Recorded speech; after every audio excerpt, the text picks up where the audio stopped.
એમના દર્શન થાય. અરે આ બંને એકબીજાના માટે જ છો. ભગવાન કે વાત તો ઠીક છે, પણ એમની સગાઈ તો મારા ચચેરા ભાઈ શિશુપાલ સાથે થઈ ગઈ છે, અને હવે એમની સાથે લગ્ન કરવા હોય તો એનું હરણ કરીને લઈ જવું પડે. અને હરણ કરવું ક્યારે? જ્યારે મને ખબર હોય કે એની ઈચ્છા છે અને એમની ઈચ્છા નહીં હોય, અને હરણ કરીશ તો શ્રાપ મળશે.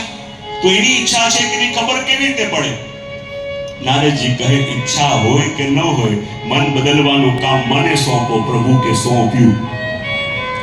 નારદજી આયા રૂકમણીજી પાસે અને આવીને કહેવા લાગ્યા, બસ રૂકમણીજી, થોડા દિવસની વાત છે, પેલો શિશુપાલ બરાત લઈને આવશે અને આપને લગ્ન કરીને લઈ જશે. શું થાય? જેનું જેવું ભાગ્ય. બોલે કે બોલે આખા દુનિયામાં ગોતી ગોતીને શિશુપાલ મળે. અરે આપના માતા તો આ દુનિયામાં કોઈ હોય તો કોઈ એક જ છે. અને શું વાત કરું, જેવું સ્વરૂપ આપનું એવું એમનું, અને જેવો સ્વભાવ આપનો એવું એમનું. જેવી મધુર વાતો આપ કરો એવી મધુર વાતો એ કરે. જેવો શોખ આપનો એવો એમનો. અરે આપ એમના માટે અને એ આપના માટે છે. અરે એ મોહન છે તો આપ માયા છો. અરે એ વિષ્ણુ છે તો આપ લક્ષ્મી છો. રૂકમણીજી કો કોની વાત કરો છો? બોલે ભગવાન દ્વારિકાધીશની. અને કહેવાય નારદજીએ પ્રભુના એવા વર્ણન કર્યું, પ્રભુના ગુણોનું એવું વર્ણન કર્યું કે પ્રભુના ગુણોનું શ્રવણ કરતા કરતા રૂકમણીજીને પ્રભુથી પ્રેમ થઈ ગયો. રૂકમણીજી કહે કે સ્નેહ તો મને પણ એમની સાથે થઈ ગયો છે, પણ મારા સગાઈ શિશુપાલ સાથે થઈ છે. હવે પ્રભુ હરણ કરીને મને મારું લઈ જાય તો લગ્ન થઈ શકે, પણ હું મારા મનની વાત પ્રભુને કહું કેવી રીતે? નારદજી કે એમાં શું થઈ ગયું? પ્રભુને પત્ર લખો. રૂકમણીજી કે ક્યારે મળી નથી, ક્યારે જોયા નથી, અને પત્ર લખીશ તો પ્રભુ મારા માટે શું વિચાર કરશે? નારદજી કે અમારા પ્રભુની ચિંતા ન કરો, અમારા પ્રભુને ખોટું નહીં લાગે, બહુ મોડર્ન છે, લખો. રૂકમણીજી બહુ ચતુર છે. વિચાર કરે, જ્યારે પત્ર લખીશ અને એમ કહીશ કે હું સ્નેહ કરું છું, તો પ્રભુને પહેલો પ્રશ્ન એ આવશે કે શું જોઈને પ્રેમ કરો છો? અને હજી લગ્ન થયા નથી તો પ્રભુને સંબોધન કરું તો શું કરું છું? શું કરું? લગ્ન થયા નથી સ્વામી ન કહેવાય, ક્યારે જોયા નથી પ્રિય ન કહેવાય. વિચાર કરે છે, પત્ર લખીને મારા સ્નેહની વાત કરીશ તો પ્રભુના મનમાં પહેલો પ્રશ્ન આવશે, ક્યારે મળ્યા નથી, જોયા નથી, તો શું જોઈને પ્રેમનો દાવો કરે છે? અને એટલા માટે રૂકમણીજી જ્યારે પત્ર પણ લખ્યો તો પત્રમાં શું લખ્યું? શ્રુત્વા ગુણાન ભુવન સુંદર શૃણવતાં તે નિર્વેશ કર્ણ વિવરે હરદોંગતામ રૂપમ દ્રશામ દ્રશ્યમતામ અખિલાર્થરામ ત્વયચ્યુતાર વિશતિ ચેત્રમપત્રપંપે. રૂકમણીજીએ પત્ર લખ્યો, એમાં સૌથી પહેલા શું કહ્યું? પ્રભુ, મેં આપના સ્વરૂપને જોઈને નહીં, આપના કુળ કે રાજ્યને જોઈને નહીં, પણ શ્રુત્વા ગુણાન ભુવન સુંદર શૃણવતામ તે, મેં આપના ગુણોનું શ્રવણ કરતા કરતા આપને પ્રેમ કર્યો છે. અને સંબોધન શું કર્યું? હે ભુવન સુંદર, હે ભુવન સુંદર. જ્યારે આપની આગળ, આપના સ્વરૂપની આગળ કોઈની ઉપમા આપવી હોય તો બધી ઉપમા ફીકી લાગે. ઉપમા એની અપાય જે આપના જેવું કોઈ હોય, પણ આપના જેવું તો આ જગતમાં કોઈ છે જ નહીં. અને પ્રભુ, જેવા આપ છો એવી હું છું, જેવો સ્વભાવ આપનો એવો મારો, જેવા શોખ આપના એવા મારા.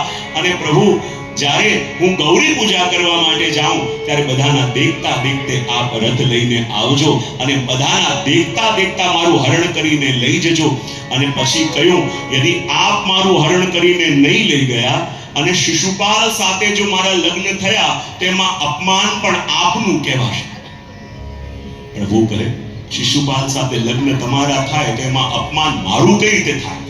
રૂકમણીજી લખે છે કે સિંહનું ભોજન હોય અને સિંહના દેખતે દેખતે કોઈ શિયાળ ઉપાડીને લઈ જાય તો અપમાન કોનું કહેવાય? એમ હે પ્રભુ, હું તો આપના માટે છું અને આપના હોતે યદિ શિશુપાલ મને લઈ જાય તો અપમાન પણ આપનું થશે. માટે જ્યારે હું ગૌરી પૂજા કરવા જાઉં બધાના દેખતે દેખતે આપ પધારજો અને મને આપની સાથે લઈ જજો. અને એ પત્ર રૂકમણીજીએ સુદેવ નામના બ્રાહ્મણ સાથે રૂકમણીજી મોકલ્યો અને જ્યાં ભગવાન દ્વારિકાધીશને એ પત્ર મળ્યો અને જ્યાં પત્ર ખોલ્યો રૂકમણીજીનો એ અવાજ સંભળાયો જે પ્રભુને વિનંતી કરતા કહી રહ્યો છે. પ્રભુ કહે ચલો કૌંડિન્યપુર ચાલવાની તૈયારી કરો. અને અહીંયા ભગવાન પોતાની સેનાને લઈને જ્યાં કૌંડિન્યપુર ચાલવા આવ્યા અને રૂકમણીજીને એક પ્રભુના પલની ખબર પડી રહી છે. કોઈ સખી આવીને કહે પ્રભુ અહીંયા સુધી આવ્યા, કોઈ સખી આવીને કહે બસ હવે પ્રભુ અહીંયા સુધી આવી ગયા. અને રૂકમણીજી જેમ જેમ સમાચાર જાણે છે કે મારા પ્રભુ પાસે આવી રહ્યા છે અને એમને મનમાં મનોરથો અને એમ પ્રભુની પ્રતીક્ષા કરે છે. અને જ્યાં ખબર પડી કે હવે કૌંડિન્યપુરથી થોડીક જ દૂર પ્રભુ છે અને રૂકમણી સખીઓને બોલાવીને કહે મારા પ્રભુ આવી રહ્યા છે અને જલ્દી મને શૃંગાર કરો, જલ્દી મને સગાવી દો. અને રૂકમણીજીના ભાવ હતા ચોક પુરાવો માટી રંગાવો આજ મોરે પિયા ઘર આવે કે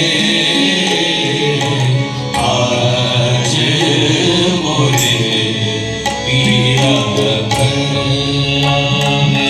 કે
કે શિશુપાલ બરાત લઈને આવી રહ્યો છે. ભીષ્મક રાજા અને બધા એમનું સ્વાગત કરવા જ્યાં ગયા ત્યાં જ સમાચાર મળ્યા કે બીજી દિશાથી ભગવાન દ્વારિકાધીશ આવી રહ્યા છે. અને જ્યાં દ્વારિકાધીશ પધારી રહ્યા છે એ સમાચાર સાંભળ્યા અને જેટલા પણ વૈદોને લઈને આવ્યા હતા બધા વૈદોને કહ્યું, જરાસંધે અને શિશુપાલે મારી નાડી ચેક કરી લો. એટલે કે પ્રેશર હાઈ થઈ રહ્યું છે એવું લાગે છે. બોલે કેમ? બોલે દ્વારિકાધીશ આવ્યા છે. બોલે કેમ? એ બીજાની વસ્તુ ચોરીને લઈ જવામાં બહુ માહિર છે, સંભાળવું પડશે. બોલે વિચારવાનું શું છે, આપણી પાસે શસ્ત્ર છે પણ કાલે જ્યારે ગૌરી પૂજા કરવા માટે રૂકમણીજી જાય ત્યારે ધ્યાન રાખવું પડશે. અને આજે રૂકમણીજી ગૌરી પૂજા કરવા જવાના હતા અને મોટા મોટા રાજાઓ રૂકમણીજીની એક ઝલક મળે એના માટે કતાર લગાવીને ઊભા છે કે ક્યારે રૂકમણીજી આવે, ક્યારે એમના દર્શન થાય. અને રૂકમણીજી એટલે સાક્ષાત લક્ષ્મી છે. અને જ્યારે એમનો રથ આવ્યો અને રથમાંથી જ્યાં રૂકમણીજી બહાર આવ્યા અને જ્યારે એમનું તેજ જોયું, એમનું સૌંદર્ય જોયું, સાધારણ રાજાઓ તો એમના તેજને સહન ન કરી શક્યા, મૂર્છિત થઈને ઢળી પડ્યા. અને જ્યારે રૂકમણીજી બહાર પધાર્યા, શું જોયું કે સામે દ્વારિકાધીશ ઊભા છે. મનમાં ચટપટી થઈ કે પ્રભુના એકવાર દર્શન તો કરું, એકવાર પ્રભુને મન ભરીને નિરખું તો ખરા. પણ ઘરના બધા મોટા વડીલો ઊભા છે. મનમાં સંકોચ થઈ રહ્યો છે કે બધાની સામે પ્રભુના દર્શન કેવી રીતે કરું. પણ મન નથી માનતો કે પ્રભુની એક ઝલક તો મળે, પ્રભુની એક વાર તો ઝાંકી કરું. પણ બધા વડીલો ઊભા છે, કોઈ ઉપાય દેખાતો નથી, કેમ કરીને દર્શન મળે. અને ત્યાં જ હવાએ સાથ આપ્યો અને હવાની લહેર ચાલી અને રૂકમણીજીના કેશ અહીંયાથી ઉડીને આ તરફ આવી ગયા. અને પોતાના કેશ સવારવાના બહાનાથી આપે પ્રભુની ઉપર દૃષ્ટિ કરી. અને જ્યાં પ્રભુની ઉપર દૃષ્ટિ કરી ભગવાને પણ મંદ મંદ સ્મિત કરીને આશ્વાસન આપ્યું કે ચિંતા ન કરો, હું આવી ગયો છું. અને આંખોમાં ચમક લઈ, મનમાં મધુર મનોરથ લઈ અને મુખમાં મધુર મુસ્કાન લઈને રૂકમણીજી એક એક સીડી ચડતા ચડતા ઉપર પધાર્યા. અને જ્યાં ગૌરી પૂજન કરી અને રૂકમણીજી એક એક સીડી નીચે ઉતરે ત્યાં જ ભગવાનનો રથ વાયુ વેગે આવ્યો. અને જ્યાં છેલ્લી સીડી ઉપર પગ મૂકે ત્યાં જ ભગવાને હાથ પકડી રૂકમણીજીને ખેંચીને રથમાં બેસાડી લીધા. અને જ્યાં લોકો કહેવા જાય ત્યાં તો ભગવાનનો રથ ઓझल થયો અને શિશુપાલ કહેવા લાગ્યો, અરે લે ગયો, લે ગયો, લે ગયો. અને ગામના લોકોએ કહ્યું, શિશુપાલ રહે ગયો, રહે ગયો. રૂકમીએ પીછો કર્યો, ભગવાને અપમાનિત કરીને એમને પાછો મોકલ્યો. અને જ્યારે મૈયાની પાસે આવ્યા અને મૈયાને ખબર પડી કે મારા દીકરો, મારો લાલો એની વહુને લઈને આવ્યો છે, ત્યારે માધવપુરની અંદર ભવ્ય મંડપ બનાવવામાં આવ્યો છે. કારણ કે આજે પ્રભુ દુલ્હા બન્યા છે. અને જ્યારે પ્રભુ દુલ્હા બનીને અશ્વ પર સવાર થયા અને કહેવાય કે જ્યાં પ્રભુની સવારી નીકળી રહી છે બધા ડંકા, નિશાન, ધજા, પતાકા સાથે પ્રભુને વધાવી રહ્યા છે.